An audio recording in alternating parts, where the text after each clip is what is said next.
how to consistently rank up in Overwatch. I figured out the secrets that no one else is telling you about ranking up. If this is something you're having trouble with, stick around to the end because I have 3 tips for you, and the last one is incredible for making sure you are always going up. Even with all of the randomness this game throws at you and it feels impossible. You're gonna learn how to overall consistently make your rank rise. I want to start with this point right here.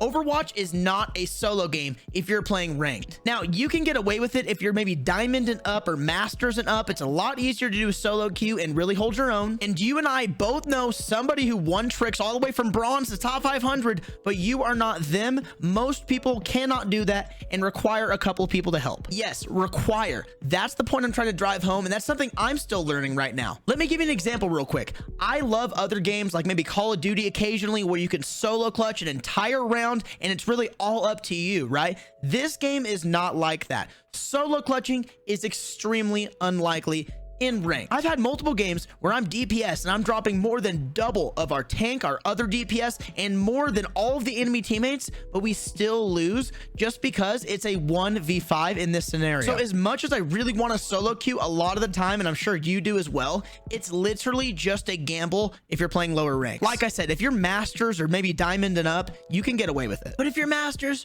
you're probably not watching this video. Anyway, that brings me to the first of my 3 tips to make sure you rank up there.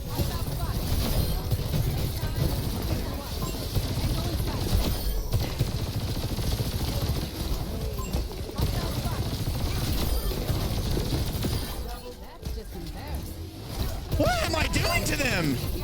All right, number 1, make sure you play with 2 others. No more than 2, and try to do no less as well. Really remember that first part. Do not do more than 2 because that's going to make 4 or 5 of you. If it's just yourself and 2 others, that is only 3, and there's only 5 of you on a team, so you're already more than half of the team and have a heavy influence on it. However, if you do more than 2 other teammates, you're going to be pairing up with 4 and 5 stacks consistently. And the problem with that is that they're not always better, but they have much more coordination and they're at a much higher skill caliber than what you're playing with at the 2 and 3 stack level. If you do 4 and 5 stacks, you're dramatically increasing the chance that you'll go against one as well. So try your hardest to not do this because they're going to have more coordination and overall they're going to be harder games even at the same skill rank. All right, so number 1, queue in a max party of 2 to 3 people and no more and no less. The second out of the 3 rules we're learning to be more successful. And this one kind of ties into the last one a bit as well. And that is you can't just play with any random people. You need to make sure that people you're queuing with in your rank deserve a higher rank than they're currently in. Now, if you can't find anybody to queue with, especially somebody that's pretty good, I got a tip coming up for you about that, so don't worry. But the way that the matchmaker works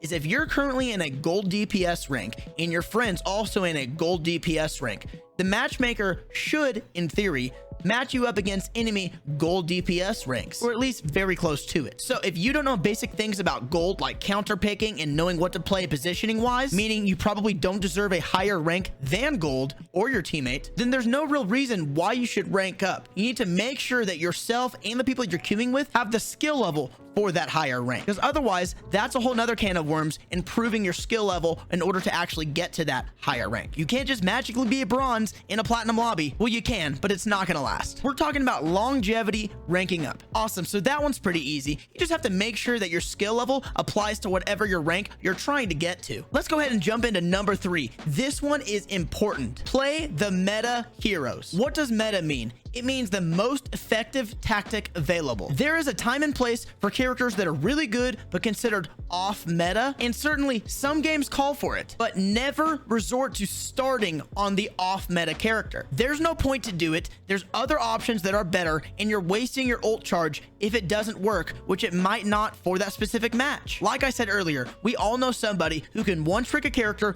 all the way up from bronze to top 500 on a single hero, but that's not you. That's barely anybody at all. 98% of people cannot do that. And even if you can, a lot of times it's more effective for your team, more helpful if you just play what would complement whatever they're playing. And a lot of times, you know the right heroes. We need to get away from what hero would be fun to play here and get more towards what would be the best hero to counter or most effective in this scenario. Now, the meta heroes, I can't tell you what they are right now, unfortunately. They change all the time depending on when you're watching this video. Blizzard sometimes pushes out changes mid-season to kind of change up what the meta is. And it depends on your rank as well. Some heroes are more effective in lower ranks versus higher ranks. You just have to take a bit of time to learn. I would suggest if you're a DPS, learn what heroes are most effective in your rank for what other people are using. There's lots of tier lists out there. I can also do one in the future if you're really interested. Overwatch is a changing game, so there's no set of characters you can just go to at all times. Like I said, if you're DPS, learn that for your rank. If you're tank, learn that for your rank. It just changes depending on lots of factors. One thing I always say is there's no best heroes. There's choices, and then there's counters to those choices.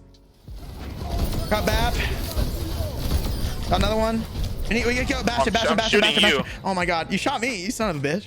I have a couple of extra side notes. Like I mentioned earlier, if you're having trouble finding some people to play with, here's a quick tip for that one. This is something I've done, and I've seen a lot of other people do this successfully in order to find teammates to play with a lot. It might start off a bit slow, but what you want to do is play your games in solo. You're probably going to have to take a few L's, but while you're playing your games, keep an eye out for people who you think are pretty good and probably deserve a higher rank, where you might want to send them a message, maybe whisper them, hey, I'm trying to duo queue, maybe trio queue. I think we could play well together. After you do this enough, you'll consistently grow your friend group that you're able to play with when you want to rank up. Unfortunately, this game isn't a game you could play with your friends competitively where all of them could rank up. Some of them just don't have it in them. You might not, but the only way to find out is to find other people who are consistently trying to improve just like yourself. The last side note that I think you'll be interested in is try to avoid the support slots whenever you're queuing. Try to avoid your teammates picking them and you picking them as well. A lot of times it seems best not to risk it on those slots versus like a DPS or a tank. If you risk your DPS, a lot of times you get a very bad DPS or a very bad tank and they can completely lose the game for you, especially in the lower ranks. Most of the time, if you do this with your support,